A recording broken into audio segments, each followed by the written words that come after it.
Today is June 19th. Millions of people are recognizing this day as Juneteenth, a poignant reminder of freedom and resilience for our enslaved ancestors. And while it's celebrated late in Texas, the legacy of emancipation echoes across the South, including here in South Carolina, where communities like Mitchellville, the Avery Institute for Research Studies at the College of Charleston, Emmanuel, and Hebron Presbyterian Church were foundational in shaping our history during and after Reconstruction. So there is a lot to unpack, and we have someone who will help us recognize this moment in history.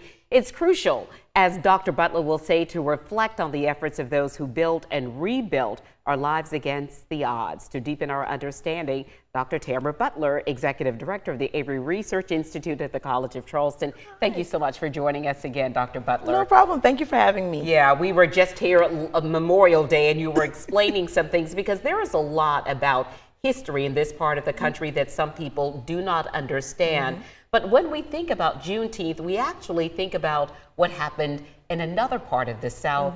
We're talking about Texas, when enslaved people finally learned that they, in fact, had been emancipated. Exactly. So it's really June 19th, 1865 is when General Order Number 3 is read aloud. And so about 250,000 enslaved people find out that they're actually free, even though the Emancipation Proclamation applied to them, and so does the 13th Amendment. And so just knowing that Juneteenth is the day that Texans finally get to celebrate. Dr. Butler, do you think it's important that people recognize this day? Why is it significant? We know that there's a grand celebration going on right now at the Yard, as they call it, at the International African American Museum. But why are people still celebrating? What is the significance? Yes, I think the significance of it is just understanding that there's parts of our story that we just haven't told. Right, and so people in Texas have been celebrating, and so for us it marks that it's actually everybody's free. You know, I believe that it's Ella Baker or Fannie Lou Hamer that tells us that no one's free until everybody's free.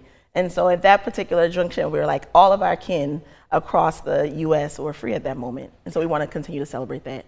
And then we think about the issue of Reconstruction, which people are still really beginning to learn about the importance of this period in our history. So when we talk about Reconstruction, we have limited time. But what is it important for people to understand, Dr. Butler? It's at the moment when Black people actually received a lot of mobilization. So they're involved in houses, they're involved in Congress, they're involved in Senate. They're making decisions, and they're lawmakers. And so understanding Reconstruction, you see the birth of all these institutions to help African Americans, but also our participation in the political climate. Some of the conversations that we are having, particularly right now during Juneteenth, are conversations that people are having amongst themselves. But is this information contained in books so that children are learning in the classroom and can have a discussion with teachers, someone who hopefully is informed about history? Yes. So there are children's books about Juneteenth. There's also the book Juneteenth, which has been written by an author that we hosted last year for Juneteenth. And then just knowing that you have Caitlin Greenidge wrote a beautiful piece. Greenidge wrote a beautiful piece today that's talking about the importance of Juneteenth. And so there's so many individuals who are really trying to highlight and make it applicable and make it accessible that we learn about Juneteenth. So there are a lot of celebrations that will continue to happen over the next few days, you know, parties and those kinds of things. Do you think that those things are the appropriate way to recognize this day? Some people say, well, maybe we should be working today. Others say, no, it should be a day of celebration. What are your thoughts? I believe it's a day of celebration. You know, if you looked at, remember when Beyonce had her big show as a part of the football game around Christmas, that whole celebration display was showing how people celebrated in Texas the Emancipation Day. And so just understanding that's always part of the process. On the other side of enslavement and bondage and pain is joy. And so I honestly believe that the best way to celebrate Juneteenth is to celebrate. Joy. All right. And that is joy that's happening on the Yard right now. In fact, at the International African American Museum, Delilah James is right there right now. We had a chance to speak with her earlier. But once again, Dr. Butler, thank you so very much for your time. Dr. Butler is the Executive Director of the Avery Research Institute for African American Studies at the College of Charleston.